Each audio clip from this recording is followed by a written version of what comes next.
Welcome to Modelers Mods, ladies and gentlemen. So, this is the SP50, the same blaster as the gameface geon, except for with one issue. Mine actually functions. But then again, this is the SP50 after all. Now, before I get into anything about that, I'm going to say this right now. When the gameface geons came out, I was going to buy one, even though it's nothing more than a clone of an SP50 after all. Just because I like the silhouette of this blaster and I liked it the way it was as is. This blaster here shoots about 110 FPS, same as the stock fire at. The new game face geons were supposed to do about 130 to 140. When they function, they do about 130 if you're lucky, maybe 120.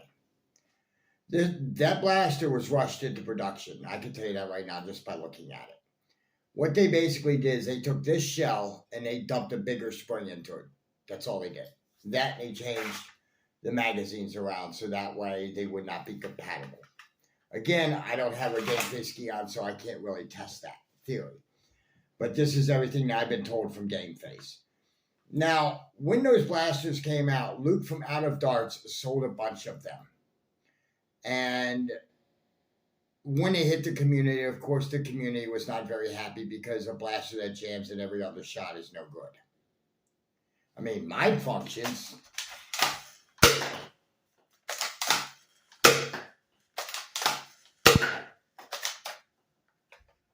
And I'm empty. But mine functions fine. Now, as to why those blasters are functioning so bad, I have a couple ideas. The first issue would be that what they did was that they rushed it into production. Okay, they didn't fix all the sealing or anything like that. And they probably didn't lube these blasters. A lot of blasters that I get, and the same with David, that old Nerf guy, the ones that we get from China, they're pretty much dry when we get them. Don't ask me why. Either A, they've been sitting on a shelf too long or whatever. I don't know. But they're pretty much dry. That's probably one of the problems that they're having. Now, I'm not going to say that's the only problem, because it's not. Now, one of the problems that the geon has is that it will misfeed. This one doesn't misfeed at all. But then again, this one has been loved by me, so it won't misfeed. Now, what happened was that when everybody got their game faces from Out of Darts and from Gameface themselves and Amazon, a blaster that doesn't function is no good. I know that. You know that. We all know that. Let's just pay each other the compliment of being intelligent. Well, Luke from Out of Darts realized this because he started getting email after email from people that bought these blasters, and they were complaining about what trash they were. Which I get, and I would bitch about a $50 blaster too. That jams at every other shot. It's not worth having. So what Luke is deciding to do, and he'll make a video about this in a few days, but I'm going to kind of beat him to the punch a little bit, is that Luke is recalling all of the game face geons he sent out. All of them. He's going to reimburse the customers for the cost of the blaster and the shipping. So therefore, the customer's not out anything. Because Luke believes that a blaster that doesn't function well or right shouldn't be for sale at his shop. And I totally agree with that. I mean, that's my one thing. Now, I wish Gameface would have maybe chose a different design to go after if they were going to get a design from China, which they did do. Because, yes, this blaster comes from China. What they should have done was contact the Viper people or the Fire Rat people, same people, and ask to borrow their Fire Rat design. The S200 is a solid platform. It doesn't jam at all. Beautiful blaster, works flawlessly. If they would have done something like that, then there would have been American Fire Rats floating around.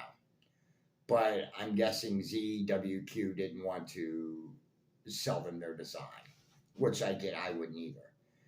But so they went and they bought this guy. What happened was that when they bought it, they just said, oh no, we want a bigger spring in it. Well, they didn't consider the size of the tube. They didn't consider the tolerances on the blaster. They didn't consider that it makes it a very stiff prime. I mean, it makes it a very stiff prime because when you prime this blaster, you have to prime it like this. There's nothing back here to grab a hold of. So that's what you have to do to prime this blaster. I mean, it's not a bad little blaster. It's just that what they did to it to try to make it perform as it should, they screwed it up. You know, just by putting a bigger spring in it. Like I said, this blaster does about 110. They should have kept the stock spring in it, and they wouldn't have had a problem. You know, 110 is the same as the stock fire at anyway. So that's just food for thought. But I figured I'd put this out there that Luke from Out of Darts is going to recall all of the gameface geods he sold. And I believe gameface is going to do the same too, or at least they should. But don't quote me on that. But Luke's going to be making a video in a couple days about that. Okay? But I figured I would kind of leak it first that there is going to be a recall on the gameface geon. And for everybody that bought that blaster, just buy a Strike Master SP50. You won't have the problem. Well, ladies and gentlemen, thank you for watching this video. Until next time, this is Milo's Mods signing off.